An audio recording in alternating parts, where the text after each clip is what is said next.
你好，歡迎你收聽大觀演繹，我係 David。咁又隔咗成個幾禮拜啦，咁當然又要 update 下依家個 situation 啦。咁會用個唔同嘅視角去睇呢一單嘢嘅吓，即係用唔同嘅 point of view。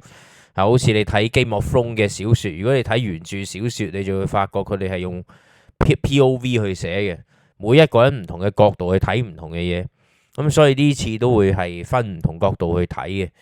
依家既然係去到底呢個世界都係三個最強大嘅國家啦，可以咁叫，即係美國、中國、俄國喺度 struggle 緊，咁就姑且用呢三個國家嘅視角咧去睇一啲嘢，咁真係順呢個次序啦，美國、中國、俄國，每一個國視角去睇緊由佢哋嘅統治者嘅角度去睇緊佢哋而家麻煩緊啲乜嘢呢？同埋又有啲咩嘅牌打緊呢？咁最終呢，大家可以發覺到嘅就係，至少美國同中國依家玩到咁，即係估計會越玩越激烈啊！呢啲嘢，怕且其實最終係兩個都唔係贏家嚇，好有機會係，亦都未必一定係俄國係贏家，好有機會呢一單嘢搞完之後冇人係贏家都唔出奇，即係成個人類文明都係輸家分分鐘。但係 anyway 我哋一路推演落去慢慢講嚇。好，依家開始。首先由阿侵嘅角度睇我相信阿侵依家嘅角度睇嘅就係急。其實佢越嚟越急添，而且點解咁講呢？咁因為呢，無論喺內政啦、喺外交啦，同埋喺經濟方面呢，佢都未有真正拎得出手嘅。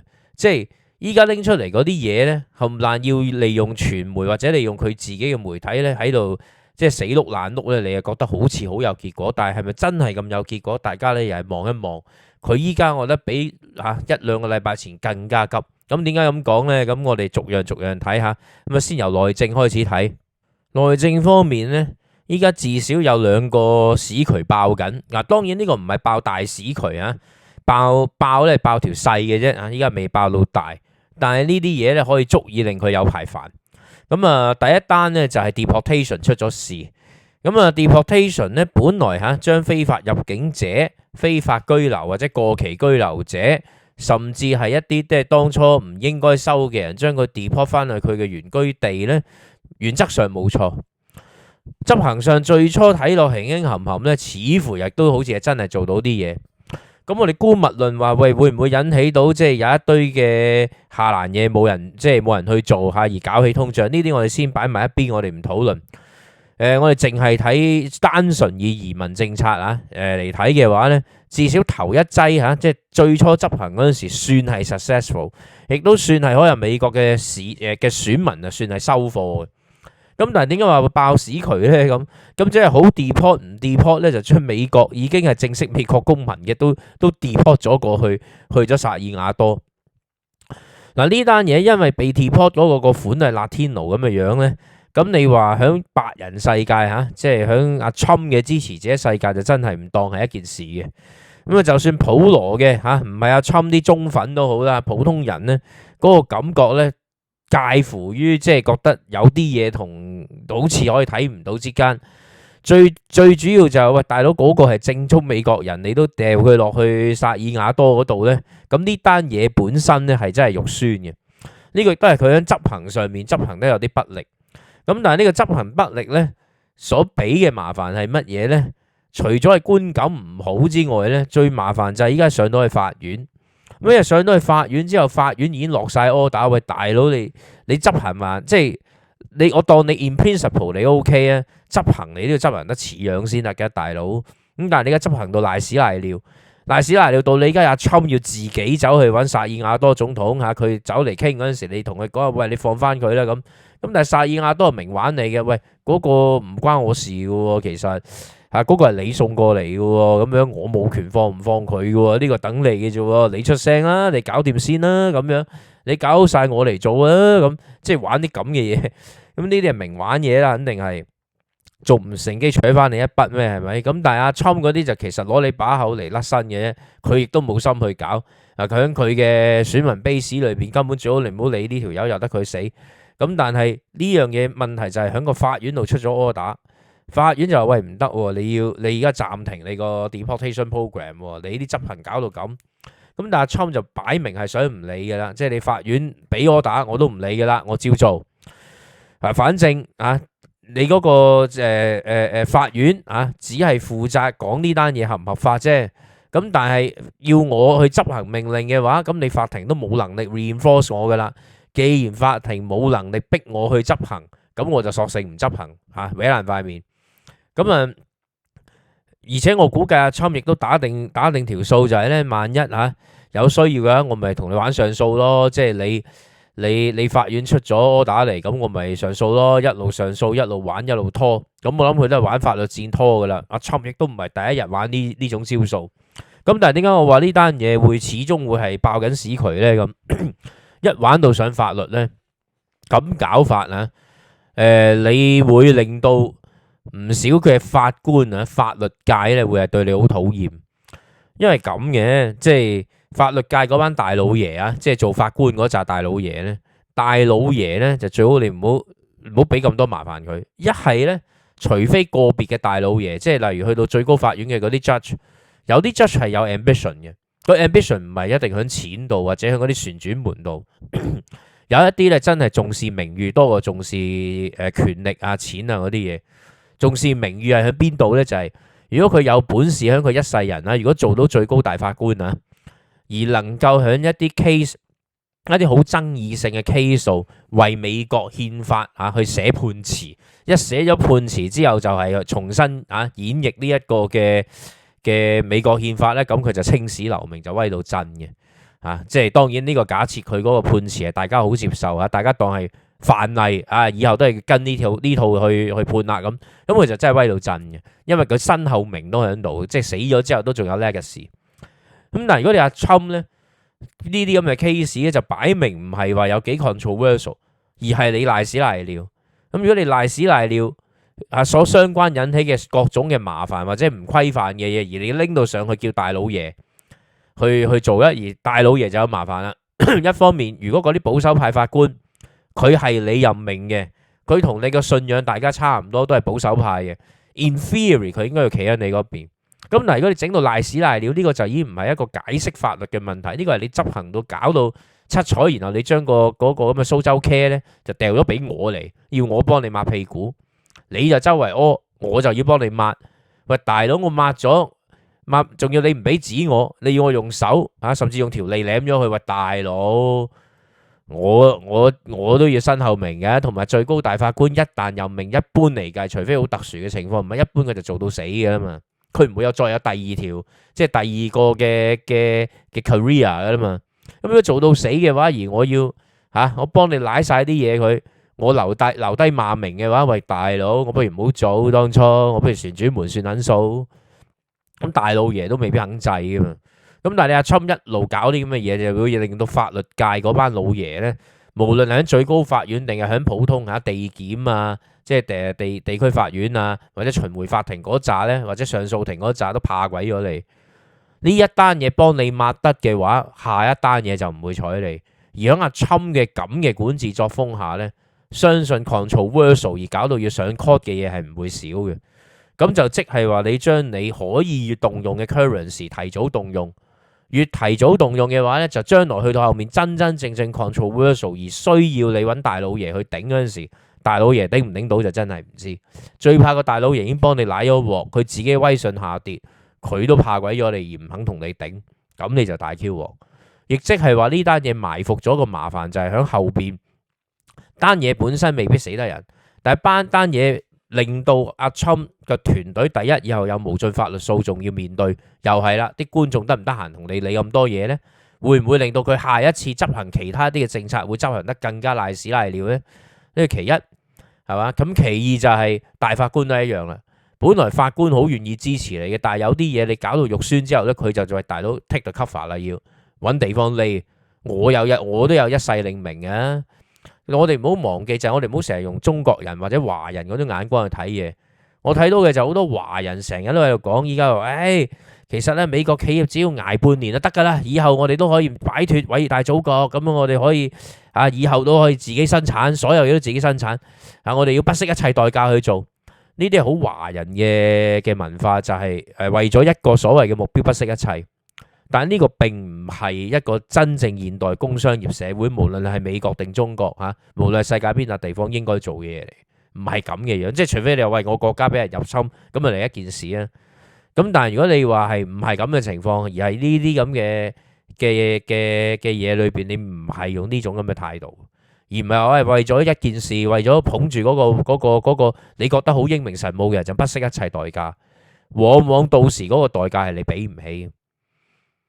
不過呢個就 set aside 啦嚇，呢個另外將來揾機會講嘅詳細討論啦。咁但係無論如何，就阿 Trump 咧就為自己嘅團隊繼續帶嚟更加多嘅麻煩，而係搞到所有協作者第時會怕鬼咗佢，就會唔肯幫你做，而響到最需要嘅 moment 而唔肯幫你做嗰陣時，你發爛渣呢，咁你搞彎晒啲關係，到時就有啲嘢你想做都做唔到。咁呢個亦都唔單止係呢個其中一個 example。另一個 example 咧就係咧阿 Pete Hegseth 搞緊 Signal 2.0，就啱啱就傳咗出嚟，就話佢又再一次咧嚇響俾老婆嘅嗰啲 Signal Group 度咧咁啱又會提起啲應該唔可以提嘅嗰啲 Top Secret。咁啊大佬，即係你對付也門武裝嗰啲咁嘅 Top Secret 周圍唱咧，你條友就真係離晒譜嘅。咁 Pete Hegseth 不嬲都乞人憎噶啦條友。所以我亦都唔會出奇嘅就係佢身邊有人裝緊佢而家，即係一路有人裝佢彈弓。相比之下，Mike Waltz 都冇咁執，因為 Mike Waltz 都畢竟係一個，即係都係一個有經驗政客，亦都算係即係佢都踎咗議國會都耐，即係實有自己馬仔。我諗就冇咁易搞咁大鑊。但係你呢一個嘅 Pete Hegseth 呢條友就都係牙齒很多，所以我懷疑佢身邊係大把人係等住捅佢啲漏子。咁呢個又係啦，本質上啊，如果息路 1.0 都搞唔彎咧，即係搞唔到阿 Trump 政府完全散晒咧，息路 2.0，而且嗰個範圍冇咁大咧，即係 involve 人冇咁多，理論上咧就唔會咁易搞散嘅。但係問題就係第一，Pete Hegseth 個名已經夠晒臭嘅條友，已經好多蝦碌嘢，咁搞落去軍隊會唔妥佢，軍隊越嚟會越唔妥佢。而如果成個軍隊軍隊都係個官僚機構，軍隊部門唔肯聽佢支笛，唔肯聽佢指揮，甚至俾壓力兜個圈俾壓力俾阿 Trump 政府，你一係就換 Q 咗，如果唔係或者啲有好多嘢我就唔撚配合你嘅，到時或者爆你大鑊等你撲街。咁你阿 Trump 條氣唔順，而你走去再繼續炒人嘅話呢，咁你就會令到美國個政府以至美國軍事都會面臨一種癱瘓嘅危機。就算唔癱瘓，亦都係立立亂。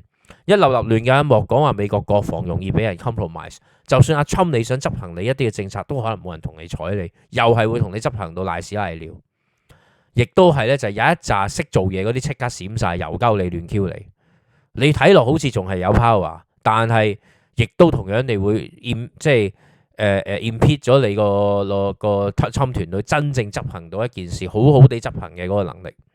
而呢一啲一大堆嘅鑊氣一路積埋就總會爆嘅，而且好有機會都未使去到中期選舉前就已經可以爆一兩轉大鑊。咁到時選民全部反轉呢，你侵政府你就大 Q 鑊啦呢鋪。咁而呢段時間呢個真空期，呢個權力真空期大家唔執行內耗，咁會唔會俾咗機會俾其他人呢？偉大祖國呢？俄國呢？咁呢個真係有呢個機會。而且呢兩個鑊氣呢，依家仲未爆更加大嘅鑊，淨係呢兩個鑊氣已經夠晒煩。咁但係仲未計嘅就係佢響阿 Trump 覺得自己最有把握嘅所謂外交領域上面呢，呢個本來一個絕對領域，咁但係依家都唔係咁絕對啦，依家係變咗相對領域啦。因為外交嗰邊呢，睇落都係爆屎渠要。咁響外交但係 number one 大屎渠爆得肉酸嘅，當然就係俄烏戰爭啦。阿 Trump 就一上任甚至未上任選舉緊嗰陣時就已經 claim 話自己只要上台24小時內就可以結束烏克蘭戰爭。但係依家莫講話24個鐘、24日都唔止呢，都未見到有任何嘅機會、任何嘅希望可以去停止呢場戰爭。雖然佢講到天花龍鳳又逼烏克蘭去簽個礦務雕兜口兜面響即係呢個嘅電視面前同阿澤連斯基嘈交甚至直情就係成個月斷咗美國嘅援助。咁但係搞到咁多嘢，烏克蘭有冇話因為咁就停止咗戰爭唔同俄佬打呢？冇啊，咁佢手肚有責，佢一定要頂落去嘅。啊，就算我出賣埋我啲礦產俾你，但係亦都就算你唔俾架生，我唔俾錢我都係要繼續死砌落去。咁呢個因為人哋守緊肚啊嘛，大佬啊，我點跪啫？咁你都要，如果你要我跪，都要人哋肯跪先得，即係人哋肯停先得嘅。你俄佬肯停，咁我咪有得傾咯，大佬。我跪都要忍人哋停啊，人哋唔肯停啊嘛。我跪佢都唔停啊嘛。你做大佬，你美國你叫佢亦都唔停啊嘛，大佬。咁你想我點咧？咁我唯有繼續守咯。好啦，咁另一方面佢去恐嚇普京，一方面又氹普京，一方面又恐嚇普京。啊，恐嚇嗰 part 就係喂，你繼續打烏克蘭呢，我就繼續加緊呢個經濟制裁。但係普京聽完之後就睬你都有味。佢搞咗個應酬式嘅所謂30日，唔係30日，30個鐘停火。嗰個唔係30日停火添啊，大佬係30個鐘啫。其實我覺得差唔多兜巴星去阿Trump度，因為30個鐘即係一日21日零6個鐘。喂，你個 Easter 一日都唔止1日06個鐘啊！你起碼都係嘛？你都應該 Good Friday 開始一路直到 Monday 係嘛？咁你嗰3日係嘛？我當你即係教徒要祈禱啊！你東正教都係信基督㗎。咁你真係搞有誠意啲，你都搞個3日停火啊！等啲士兵大家可以去教堂祈下禱係嘛？大家即係將啲死咗嘅人死嘅生嘅都大家交換下，交換戰俘，交換屍體。咁呢啲喺以前古代歐洲打仗，尤其是中世紀咧，凡遇大呢啲咁嘅大節，一般都會停嘅，停一停，大家去祈禱，然後去做呢啲必要做嘅嘢，安定咗個魂，然後過晒節再打過。咁你既然普京一向都係以呢一個嘅俄國國王俄國皇帝兼呢個拜占庭繼承者呢個帝國繼承者，羅馬帝國繼承者自居自己理論上仲威過大木手。咁即係你係話事嘅，咁即係如果你真係咁虔誠，就唔會係30個鐘停火啦，係3日停火啦，係咪？起碼都俾埋人哋由 Good Friday 去到 Monday 復活啦，好唔好？其實差唔多4日嘅啦，要頭尾4日嘅啦，要你又唔係你30個鐘，我真係覺得嗰個明串阿 Trump 嘅你要30日停火，我咪俾個30個鐘你停火，而且講係咁講，然後將個責任一定係推咗落去烏克蘭度，就話妖你唔肯守，所以我繼續打。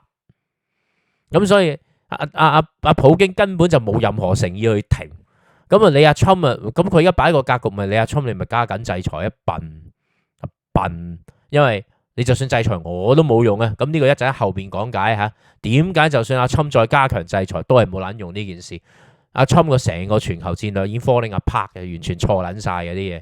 咁但係依家講翻呢句先。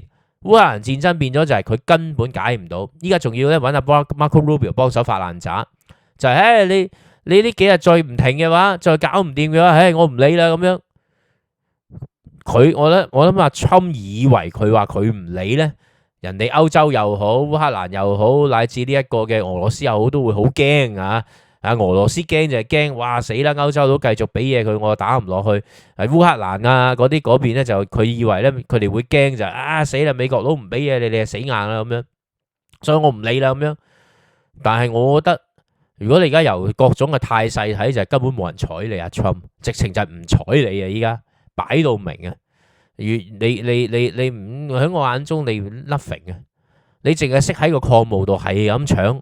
你如果睇翻嗰個 MOU 咧，就根本係一個商業雕，仲要係寫得好撚差條款嘅商業雕，都唔係一個國家同國家嘅雕，係似公司同公司，仲係求撚期嘅 MOU 嚟嘅，乜鬼承諾都冇，但係就叫人哋乜都俾晒佢，但係俾晒佢點俾法咧，又冇講清楚，好多嘢都咁啊！另外就有冇位褪咧？其實佢有啲位褪咗喎，因為本來佢就嗰啲條款咧，就全部都係同歐盟即係同呢一個嘅烏克蘭入歐盟嘅條款係 conflict。但係呢個位佢而家又話，總之我條款就唔會，任何嘅條款都唔會同呢個你阻你入去歐盟咁。咁如果真係要做到嘅話，其實你就唔可以獨佔嗰啲 resources 噶咯。你係只能夠嗰個礦務 deal 就根本唔會成立噶喎。老實講，本來個礦務 deal就係要差唔多所有嘢俾晒佢，但係如果所有嘢俾晒佢，而烏克蘭係冇 access 嘅話，其實就即係有啲嘢係入唔到即係入唔到歐盟嘅，有啲條款係互相違背嘅。咁即係你想點呢？咁所以成壇烏克蘭依家已經睇到係爆晒屎渠，而呢一單嘢明顯地阿川咪根本自己知道自己已經係解決唔到，俄羅斯唔睬佢，烏克蘭唔睬佢，歐盟唔睬佢，嗰班友會繼續打，唔會停。而你係冇任何嘢逼佢停，你可以唔俾任何武器俾烏克蘭，但係烏克蘭嘅人就算攞條命去填，咁佢都手套有責，佢都繼續同你頂。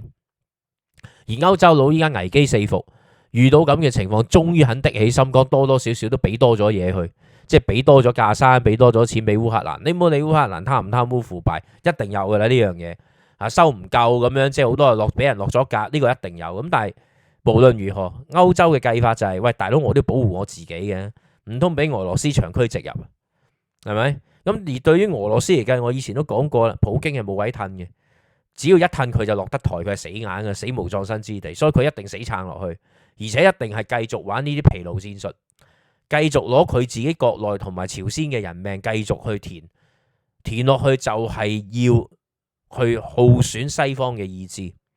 而且與此同時，因為阿川喺另一啲戰場嘅失誤呢，已經令到俄羅斯唞到氣，俄羅斯喺其他地方可以攞到錢、攞到資源，可以繼續撐落去。佢只需要繼續填人命過去嘅啫。以後係點係另一件事。你話以後喂唔夠人呢樣嗰樣，佢根本就唔理。只要我人命夠用嘅，我繼續填，繼續拖到你頂唔順為止。咁呢個就係烏克蘭戰場，阿川已經急，而且睇到阿川已經開始冇乜癮。想放棄，佢淨係想諗住攞咗個雕，但係攞到個礦墓雕，但係個戰爭唔結束嘅話，其實即係你乜都冇。如果就算個真係戰爭結束，如果唔係因為你而結束，係因為其他人而攞到而結束，我相信烏克蘭又好，俄羅斯有兩邊都唔會安拿任何嘅雕，你都冇能力 enforce 佢。如果你冇能力 enforce 一個雕，一個雕就唔係一個雕嚟，嗰個係得個鳩吹，就係阿川以前最憎嘅嗰啲叫鳩吹。阿川以前連 MOU 都唔想簽添，因為覺得嗰啲係鳩吹。但係依家你本身就係最大鳩吹嗰個，係咁簽 MOU，簽嚟都冇用嘅。咁呢個就係俄羅斯戰場，但係呢個仲未係樣衰，仲有更加樣衰嘅戰場。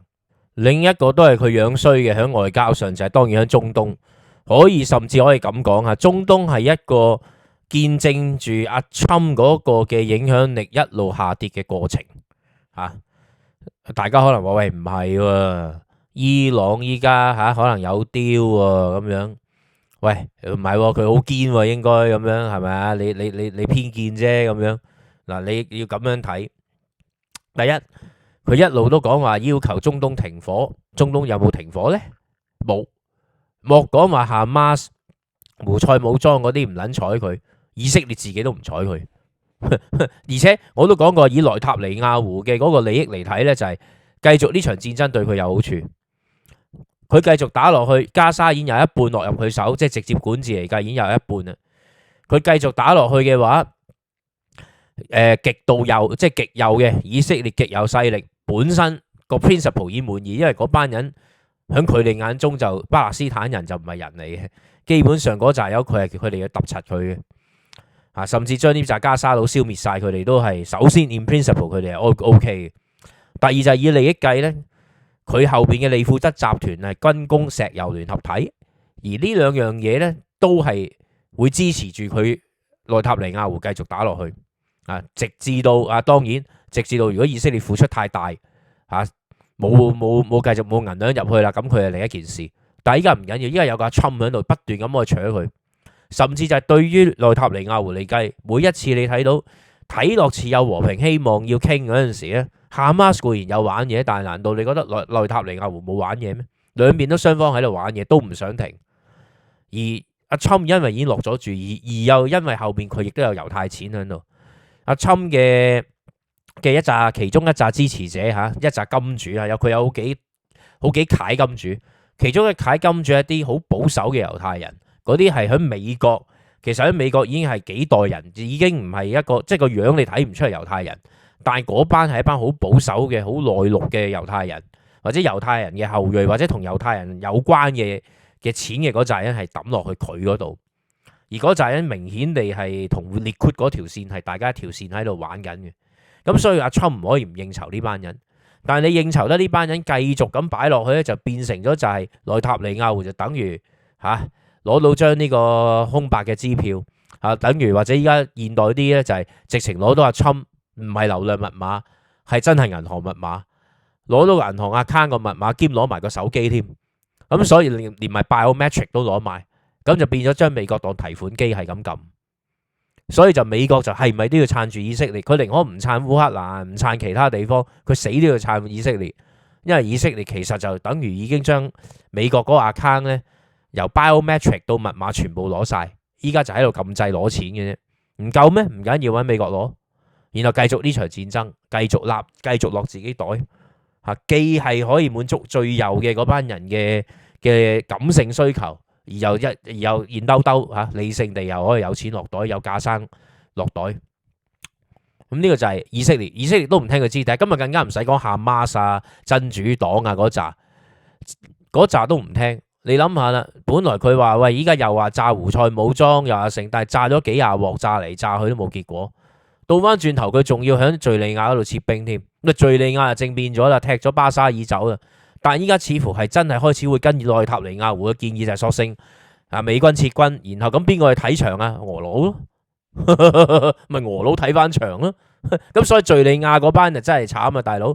你以為擺脱俄佬嘅影響嚇，擺脱巴沙爾嘅影響，結果換嚟都係俄國嗰個可能巴沙爾2.0嚇，不過就唔係巴沙爾本人啫，就唔知邊個。總之就係俄佬2.0嚇，俄佬代理人2.0嚟睇，咁玩落去嘅話咧，你話伊朗雕嗰度你睇到啊，阿侵呢個過程就最初唔同伊朗傾嘅，最初一味就係好有興致勃勃咁樣去支持內塔尼亞胡繼續打柒呢一個哈馬斯，甚至佢都想自己親身上陣，一方面同哈馬斯傾，一方面又想派軍隊去打。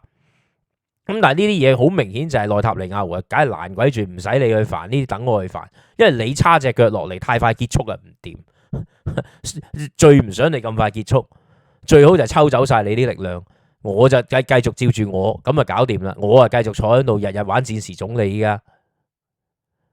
咁所以咧，你依家計一計咧就係冇啦，佢依家響明顯你呢度講唔掂數啊，講唔掂數，依家唯有就係揾伊朗講數。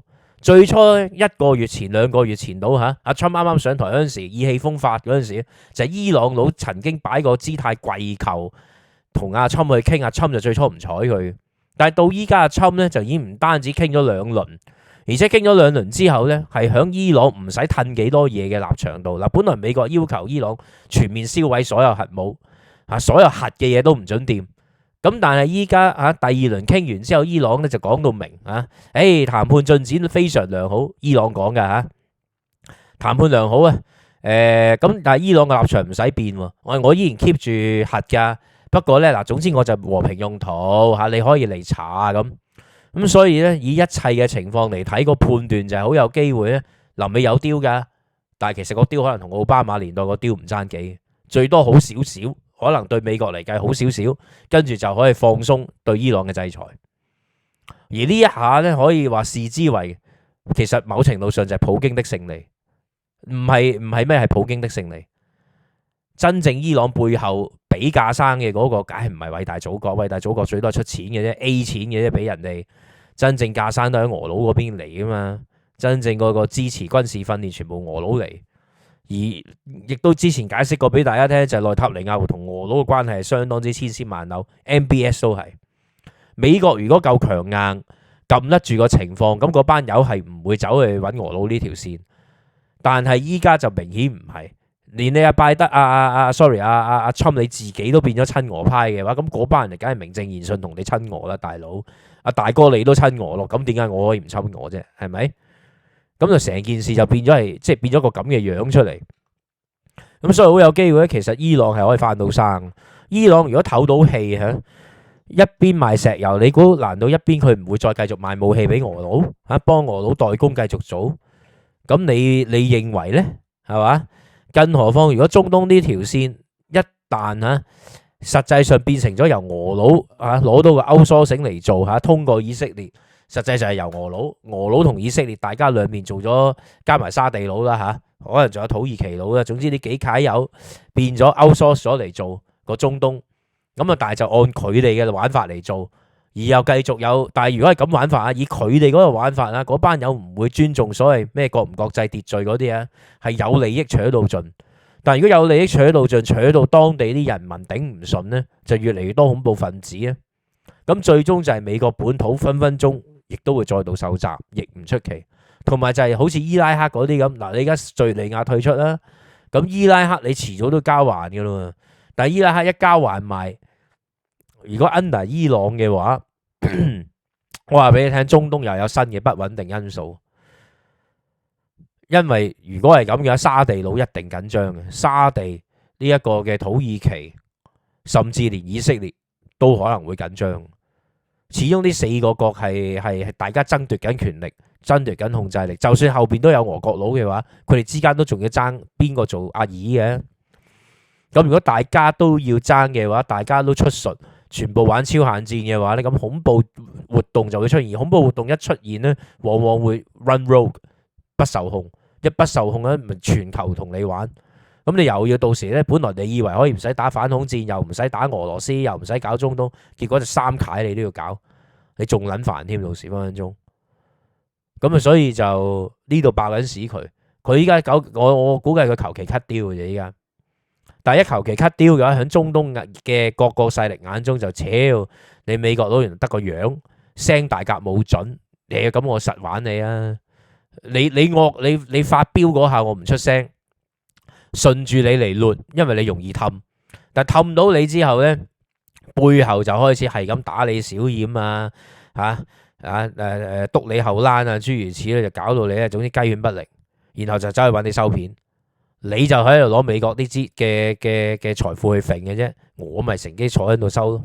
咁嗰班友咧就開心到震。所以另外一個又係爆屎渠嘅位咧就係中東。而且中東加埋俄佬呢邊，即係俄烏呢邊兩個屎渠夾埋，仲有第三個屎渠更加大鑊。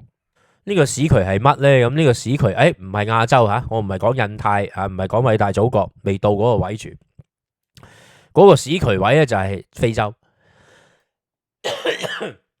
雖然嚇美國佬不嬲，對於非洲嚟計就唔係一個主線嚟嘅。咁但係美國以前呢，就係所謂用錢去買影響力。多多少少擺啲錢落去影響下，咁啊本來一個廉價嘅做法，冇錯。如果你話以 Elon Musk 嘅角度啊，以呢一個政府效率部嘅角度睇，好多呢啲錢使得好唔應該啊，冇效果，而且使落去全部都係俾嗰班獨裁者嘅，呢個的確係事實。但係我哋用一個真正好馬基雅維利嘅角度去睇嘅話，美國從來唔係喺度救緊人哋啲國民。對於佢嚟計，國民並不重要，佢個目標係要 retain 美國嘅影響力。所以就算嗰啲錢你話走去贊助獨裁者 ，so what？ 咁你可能會話喂，非洲算啦，是撚蛋啦咁樣。的確係美國嚟計，非洲唔係佢嘅主力，但係有時就係話點解都要多多少少抌錢落去咧？就係你唔好俾你嘅對手 overrun 晒，即係話最難聽啲講。非洲唔需要完全親西方，甚至可以話由得佢對手個影響力發揮都冇乜咁大鑊。但係最緊要嘅就係即係最差局面就係只要非洲繼續混亂，對美國嚟計都唔會係最大傷害。嗰個混亂當中，只要美國有一定嘅話事嘅能力，或者一定嘅影響力，或者通過歐洲去做嘅話，咁呢至少拉到一個軍勢呢。咁就夠啦。對於美國嚟計已經足夠，但係依家嘅情況就唔係。你響俄羅斯，即係你響烏克蘭嗰度一鬆咗手，加埋喺中東嗰度咧亂柒咁做，亦都搞到依家實際上個窿咧就周圍都係嘅話咧，俄佬就可以繼續重新發揮緊響非洲嘅影響力。咁莫講話佢可以加強對資源嘅控制，而又因為一旦佢對資源有控制，而又控制到佢嘅華格納集團啊 Wagner Group 又可以繼續發揮翻個影響力，仲可以分分鐘咧就係一邊響非洲嗰度攞資源嚇，另外一方面就賣架生俾佢哋，而一路賣架生一路攞資源，攞到資源又去賣，而又通過非洲去洗黑錢，通過非洲去攞到外匯，咁就亦即係話非洲呢個海外帝國本來就冧緊嘅。本來冧緊就係因為俄羅斯俾烏克蘭扯走晒佢所有嘅實力，令到佢顧唔到非洲，顧唔到中東。但係你依家一放生咗呢一個嘅俄羅斯喺烏克蘭嗰度能夠唞到氣咧，佢繼續可以重新恢復翻個影響力喺非洲同中東呢，咁佢就繼續可以輸到血俾俄佬，就可以繼續拖落去。咁繼續拖落去，歐洲就會承受極大嘅壓力。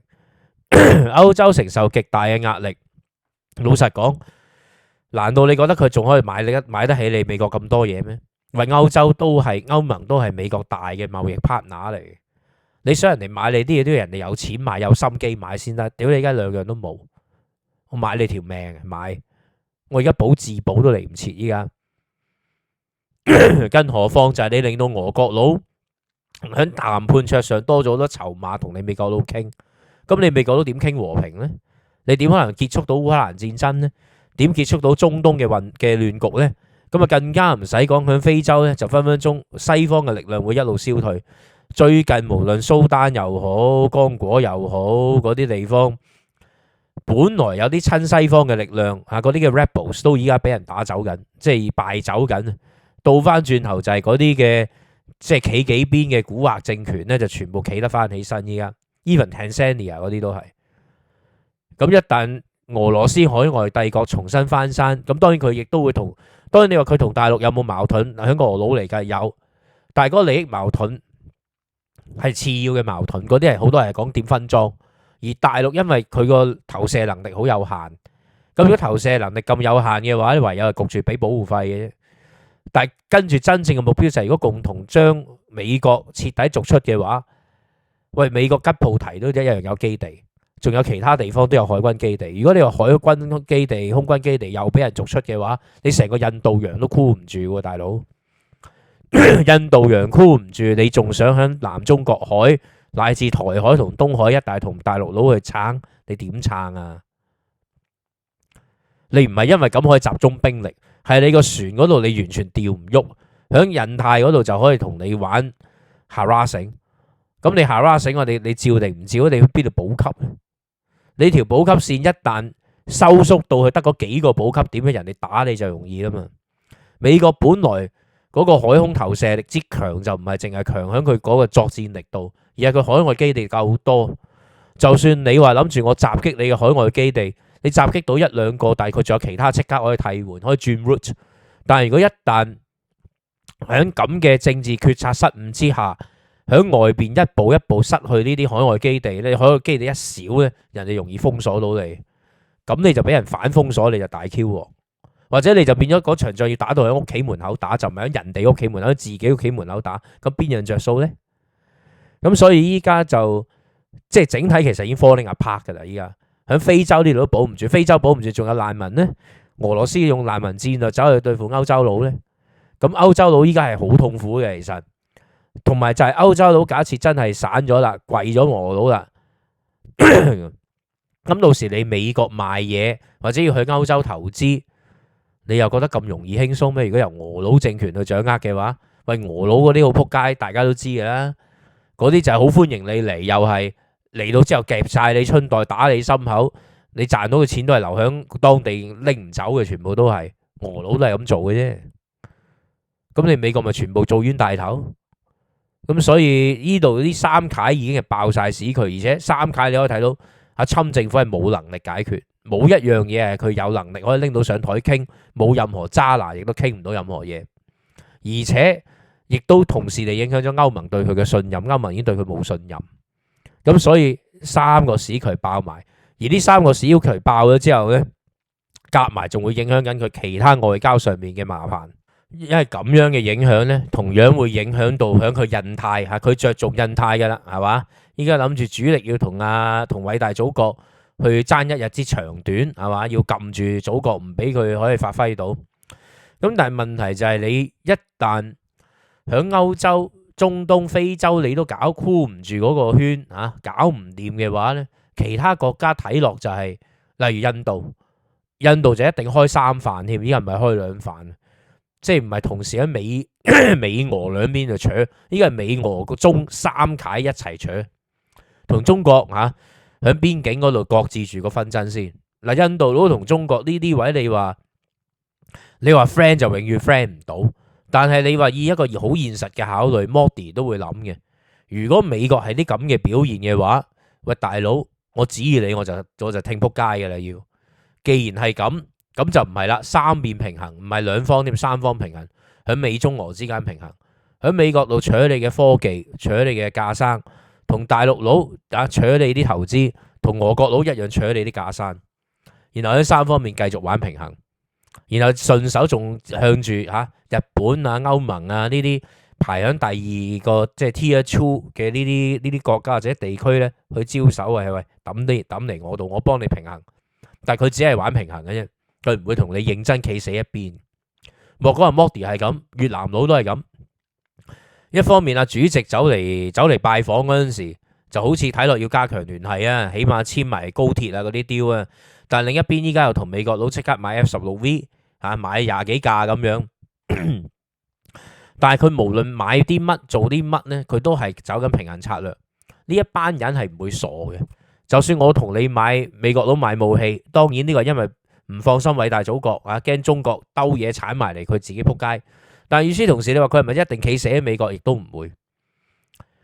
尤其是就算阿 Trump 就算佢唔推銷民主佢用一個好現實嘅態度，咁你現實佢咪現實咯，係咪啊？你而家嘅目標唔係喺 geopolitics 啊嘛，你而家嘅目標係喺貿易平衡度啊嘛，咁咪越南佬咪我同你貿易平衡咯，我幫你買武器，你咪貿易平衡咯，你肯賣俾我咁咪得咯。賣咗之後但係你話喂有咩需要你要我幫你手去夾大陸佬啊？喂，咁啊諗過先呢樣嘢，我好窮，我個實力唔夠，我依家難得可以做生意，我就唔搞，佢唔搞我就得噶啦，佢唔搞我唔搞佢。南海嗰度基地慢慢先講啦。你依家老實講，你得一個航空母艦戰鬥群，大把基地用啦，你嗰度搞掂先。到時係其他嘅態度，甚至幫你做和事咯。喂，你兩條大佬唔好打交啦，我哋大家一齊揾錢啦。嗱，你同選民交代就唔需要咩啦。而家全部通過越南賣咁你唔好打我關稅咁多。你打我關稅咁多，我同大陸融合啲噶啦，冇計噶啦。咁但係你放心，我又唔會完全同大陸融合，因為我都憂慮嘅呢樣嘢。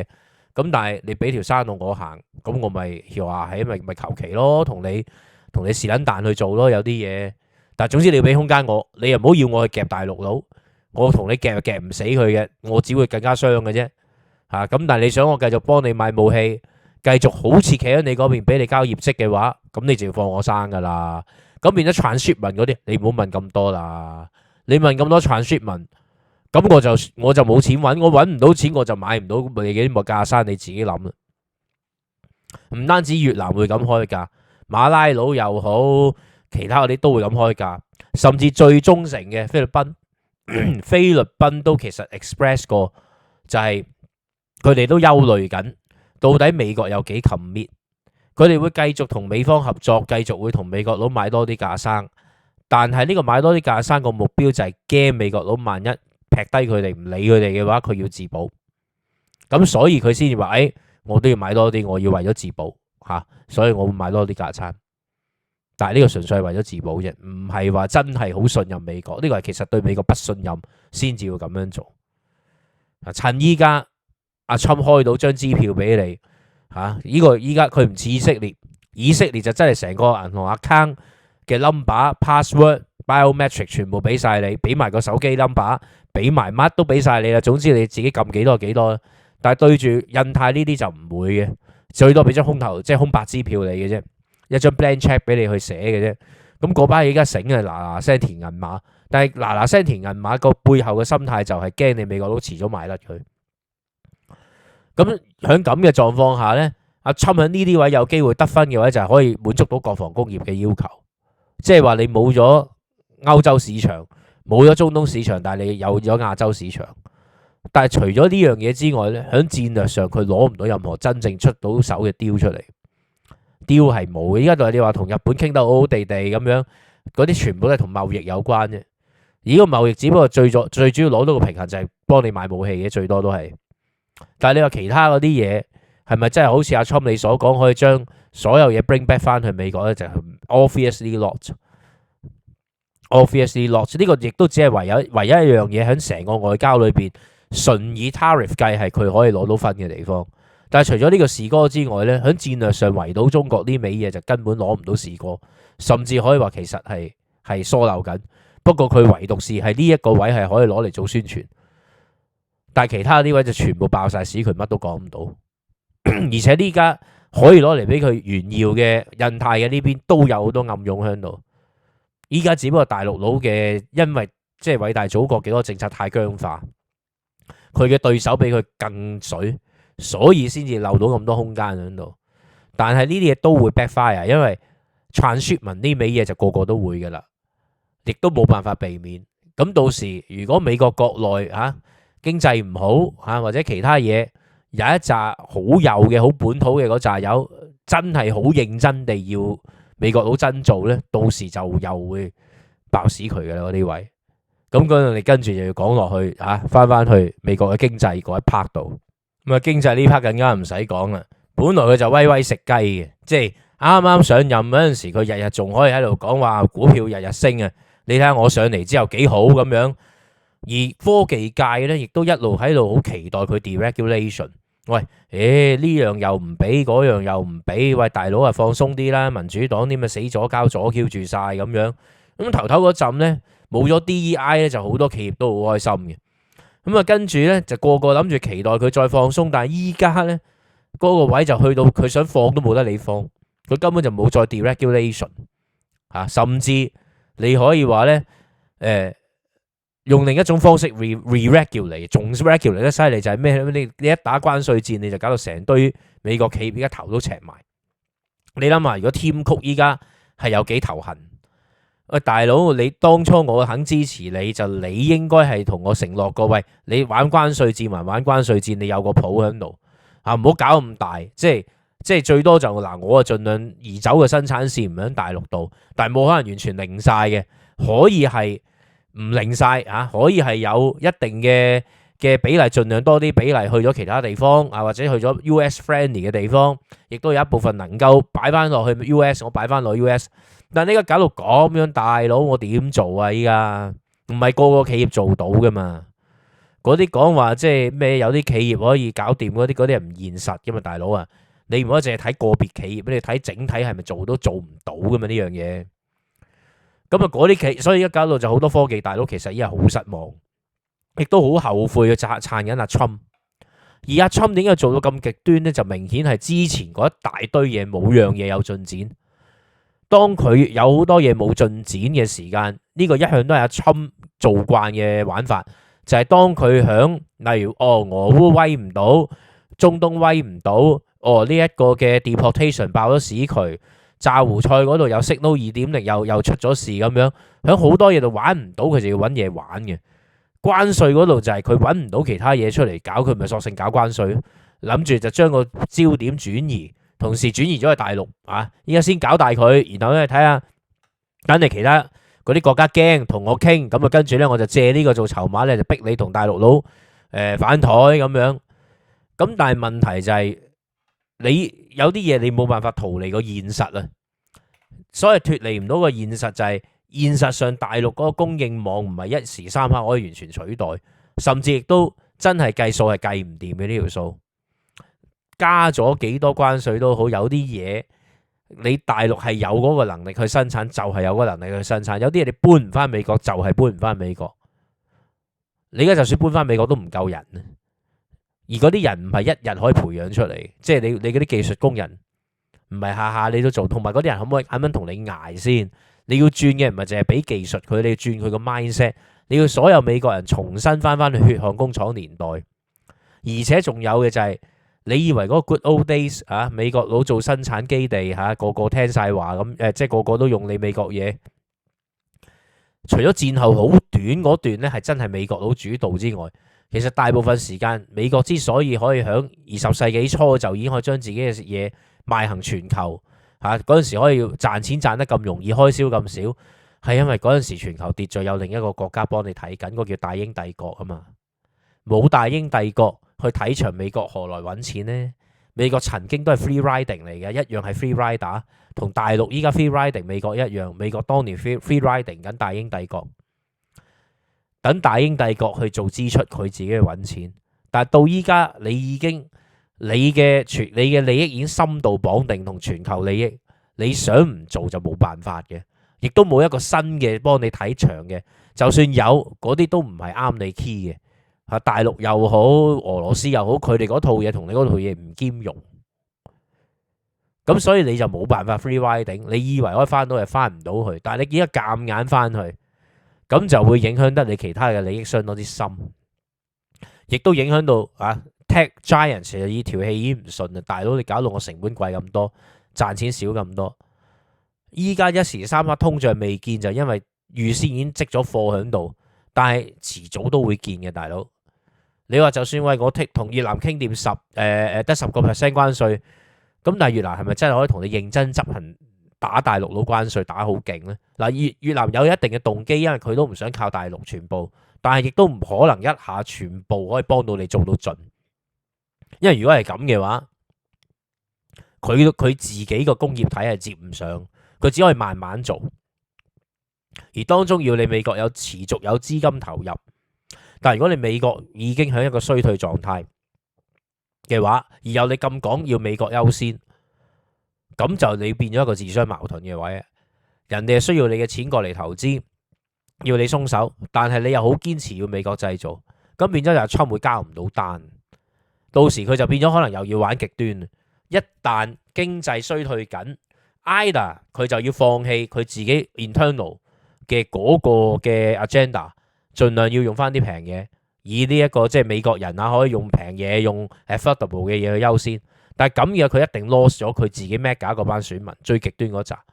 如果佢唔想 lost 佢哋選票，咁就唯有繼續對住其他國家就強迫佢一定要嚴格執行禁止 transshipment 禁止乜禁止物要用20% 美國嘢。但係咁咧，你嗰個通脹同埋個經濟就同時唔掂。而呢樣嘢係冇解決辦法嘅，依家，因為呢啲係好 fundamentally 係錯咗嘅，有啲嘢係你是但可以行一番，你冇可能兩樣，你既要也要還要，你係做唔到嘅呢樣嘢，本質上做唔到，唔係你人定勝天嘅可以。咁所以又係爆嘅呢個，而且呢個係漚緊，依家未爆，係就嚟會爆。而阿Trump好明顯又係冇解決辦法，到時又係攞雕，又係玩做雕嘅啫。佢唯一識嘅一樣就係做雕。咁啊，以為做雕可以解決一切，呢個係好荒謬，好無稽荒謬，好荒誕，亦都好天真，係冇乜可能嘅呢件事。唔係淨係靠雕就可以掂嘅呢個世界，咁邊有咁簡單嘅？尤其是喺經濟上，而且做到依家好啦，跟住咧下一水咧個諗法就係，索性就係減息，咁啊最衰就係 Powell 咧條撲街仔唔聽我支笛，唔肯減息，咁樣肯減息係掂嘅啦。喂大佬，如果你到時有通脹而聯儲局又減息嘅話，咁即係點啊？愛爾多安經濟學啊？你真係想美元一個仙都唔值，俾市場拋你美債拋多你兩嘢，你連到時去籌期去冚你依家嗰個利息開支都籌唔到啊！籌到你個利息要加上去啊！到時就算聯儲局低息啊，你美國嘅債都要高息啊！你減息唔會幫你慳得到美國國債嗰個開支，因為到時冇人要啊。結果就係一方面你美聯儲嗰個利息就低喎，但係與此同時你美國國債發行嘅利息係要加高喎，兩個會變咗即係 disconnect 咗。一 disconnect 咗嘅話咧，美國嗰個成個國家個綜合實力會大減，你就冇咗籌錢能力。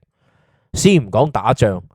咁你邊能夠籌錢去發展你嘅經濟呢？點籌到錢去用錢再即係用債變錢，再去令到私人市場度可以發展到科技，可以發展到創新，咁冇噶咯喎。咁你哋美國仲點去領導世界呢？你仲想諗住做下欄嘢？點做下欄嘢啊？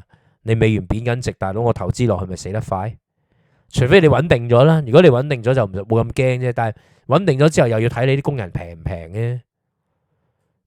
如果你嗰啲樣樣條件都唔就嘅，人哋東南亞條件始終好過你，咁我最少都淨係去東南亞同埋南亞啦，更加唔好講大陸有啲你始終冇辦法 abandon 佢嘅，咁冇計嘅。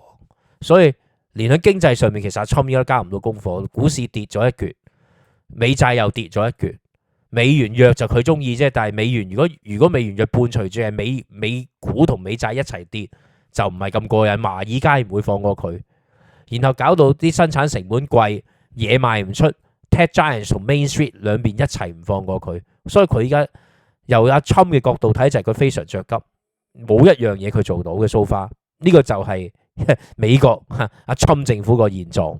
咁但係咧，阿 Trump 咧依家即係冇樣嘢拎得出手樣樣嘢都 backfire 或者 backlash 咧。咁啊點咧咁啊以阿 Trump 嘅嗰個個性同埋做嘢咧，估計咧佢只會 pick a new fight 嘅啫。佢就你記得佢俾人暗殺嗰陣時揮啊，但係聽落係一種勇氣，但係咧如果真係以統治嚟計咧，有啲位係可以稱得上豬頭炳，因為咧你即係要搞到就係冇敵人，你都要揾個敵人出嚟打，因為你係一個你只係靠做雕自國，所以就一定要有個對家先至可以雕嘅，所以就冇對家都要揾對家出嚟。咁當然啦，即係依家揾上咗一個啦，國內嚟計就係哈佛啦。咁當然哈佛又好，長春藤又好，甚至乎唔少大學又好，早嗰十幾廿年，你可以話稱得上左膠當道。咁左膠又的確係搞彎咗好多嘢。咁但係呢個係一件事，但係你直接攞哈佛嚟做一個嘅打擊對象，直接同佢哋開戰呢，就十分之愚昧。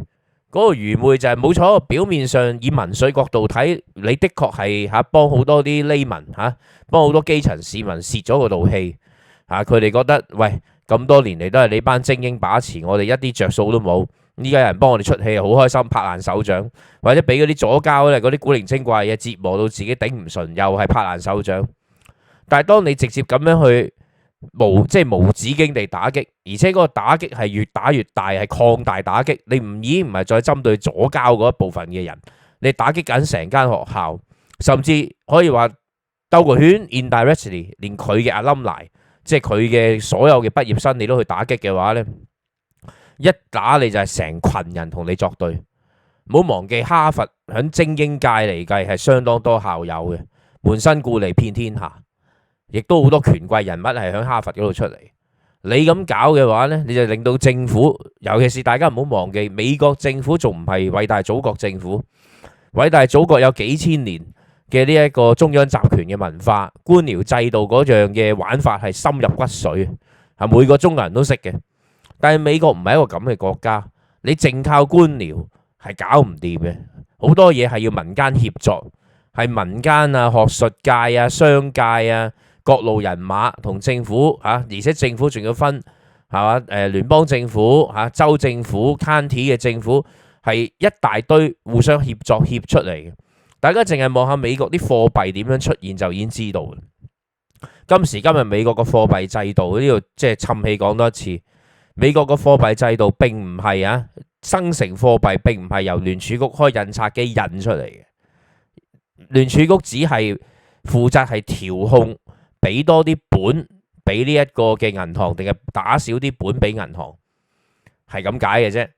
而點樣樣去決定將國債變做錢嘅嗰樣嘢，嗰個成個機制呢，唔係由聯儲局拍腦袋拍出嚟，實際上亦都唔係由聯儲會議自己拍出嚟。聯儲會議只係定咗個大方向同埋一條底線，定咗之後每個禮拜點拍賣國債係由 New York Fed 嘅嗰個 trading desk，再加上美國財政部嘅代表，再加上19個 primary dealer， 因為你要記住咧，就係美國拍賣國債咧，係理論上你係可以入標你只要係美國國民咁你係理論上合資格可以去入標去申請嘅，去投國債嘅。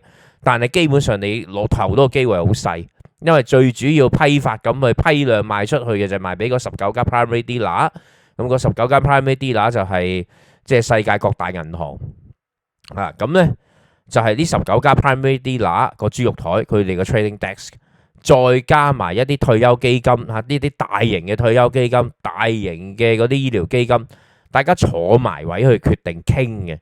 今期我哋拍賣邊幾款債券拍賣幾多，個量係幾多咁預計超額認購，預計又會超額幾多，聯儲局預計買翻幾多翻嚟，用咩價開賣，個 coupon 係幾多，又預計實際上會幾多。所以其實債券拍賣本身係冇乜 surprising 喺裏邊嘅，好多嘢佢哋知嘅，其實銀行都知嘅，佢問過晒啲友嘅。所以聯儲局政策係通過呢個方式一早已經滲咗出去，但係呢樣亦都需要商界岌頭，因為商界如果唔肯岌頭，佢唔同你承咁多嘅承接咁多嘅美債嘅話，呢個美債就係咁先。咁你所以睇到嘅就係呢個係係美國嘅運作方式嚇。咁所以你去得罪哈佛啊，甚至逐個，我相信哈佛完咗，咁之前賓州大學已經俾佢即係已經係開過火啦。咁啊，仲有其他嗰啲，我諗陸陸續續嗰啲精英大學都會同阿侵開火。你咁一開火，一下你就得罪成抽人，成堆阿冧泥。而呢啲阿冧泥係喺各個階層、各個專業裏邊係中堅分子嚟嘅。未必個個可以去到好 prominent， 去到每個人都識，但係佢哋都係要令到呢個社會良好運作嘅中堅分子。你得罪晒佢哋嘅話，佢哋嗰班友就同你玩嘅啦。到時咁你阿 Trump 嘅施政已經係夠混亂，亦都已經夠推唔喐。你同佢哋喺度玩嘢嘅話，你就更加推唔喐，係唔會有機會推得喐嘅。咁所以呢，就只會越搞越混亂。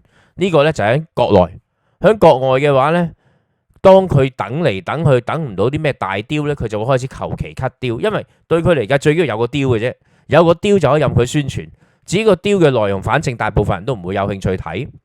就算今時今日有各種嘅 AI， 你用 Perplexity 又好 Copilot 又好佢哋都或者 ChatGPT Search 嗰啲呢係可以 update 到嘅，即係可以用一啲比較 update 嘅數據，你可以自己去揾嘅。但係大部分人邊有咁得閒呢？連問個問題亦都未必識問咁所以對於阿侵具體喺外交上傾咗啲咩內容，到底有冇出賣美國利益，又或者就算冇講出賣，而係搞一場咁大嘅大龍鳳，但係得到嘅只係得咁少可能例如伊朗雕嚟計，就算真係傾得成，其實又好有可能根本個雕個內容大部分就係攞下奧巴馬個雕照抄，然後改良少少，但係為咗個少少，你搞咗幾多大龍鳳出嚟，讓咗幾多嘢俾人然後先叫換到個雕多少少嘢。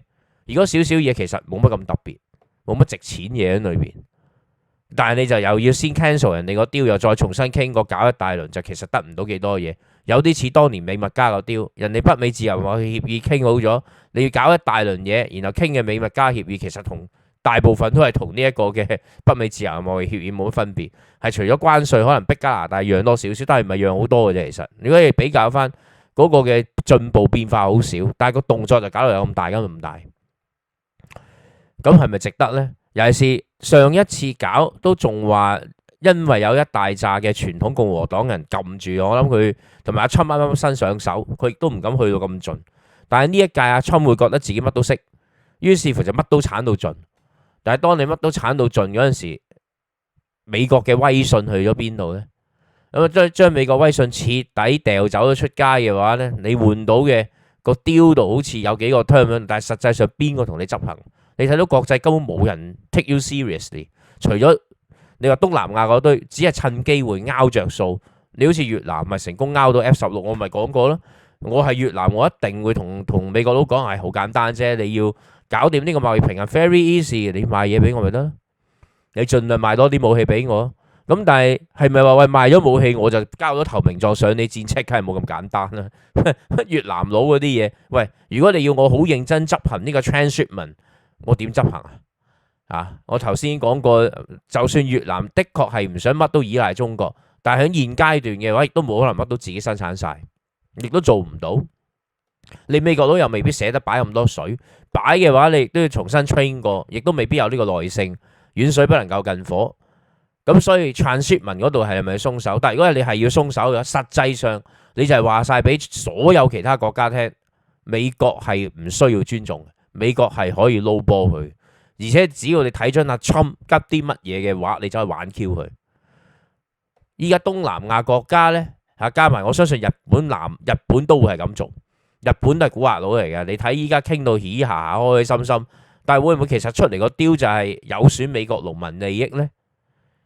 美國農民喂大佬都係支持你阿 Trump 嘅，但係你阿 Trump 上咗台之後，喂依家你好多嘢好似唔係幾顧緊啲農民喎，呢度制裁嗰度制，人哋冚唪唥反制裁你，咁你點算呢？依家咁啲農民點呢？你又唔會補助佢喎，因為你又話政府應該自己管自己嘅我哋係唔會管經濟嘅咁樣我哋唔應該援助你嘅，你係懶人咁。